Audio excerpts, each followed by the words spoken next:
Doria called going to the police station and reported all of Meghan's criminal documents that saw her off in jail. Meghan Markle and mom Doria Ragland's relationship isn't as tight-knit as it may seem, as multiple sources tell the US Weekly. She is not very close with her mum, one source tells us. As a second insider notes that Doria has no plans to relocate to Canada, or anywhere for that matter, to be closer to her daughter. She is currently giving private yoga lessons to a select few clients.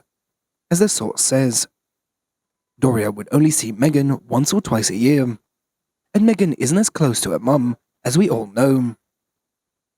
As a few days ago, many Montecito residents had witnessed that she had went to the police station in California to report the evidence of Meghan's crimes. As more specifically, Meghan had abandoned her dad, Thomas Markle, to the despite his stroke, bullied staff badly, beaten up children, and always abused her two kids, Archie and Lilibet, for cash. After that, a lot of Montecito cops had stormed into a mansion to arrest her. Earlier, Meghan Markle is accused of abrasive behavior towards the members of staff and diplomats, according to the explosive royal biography, which is due to be released next week.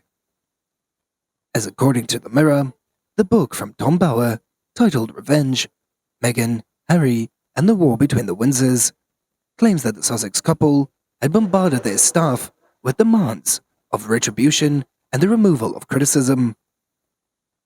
Meghan has been compared to Harry's mother, Princess Diana, who was adored by British public, and the Sussexes have said that criticisms of Meghan were unfounded.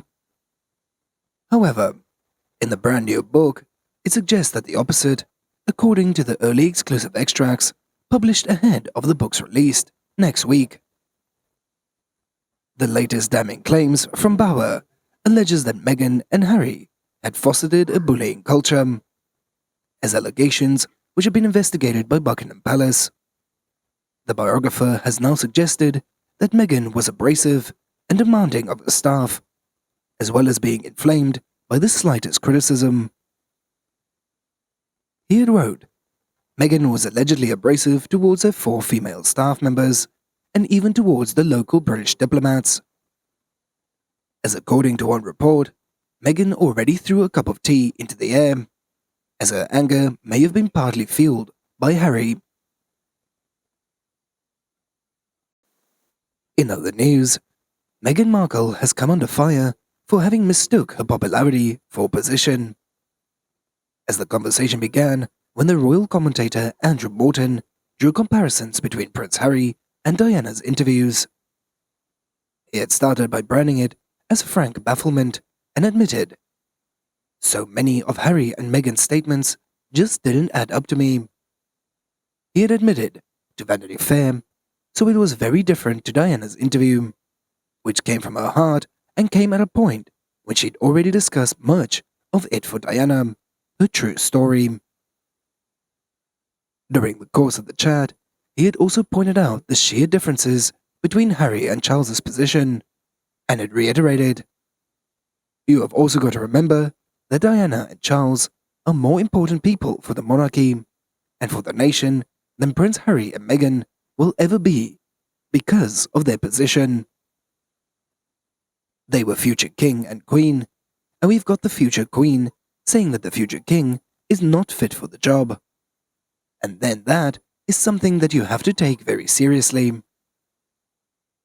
Harry's allegations of racism, given what is going on with his reputation for the slave trade and so on, did strike a chord. But everything is about context, and there was no context for those allegations. As before concluding, Mr. Morton also claimed, "Harry and Meghan always mistook popularity for position. Harry will never be king, and as every year passes, he becomes less relevant to the monarchy. And just like Prince Andrew, who was once second in line to the throne,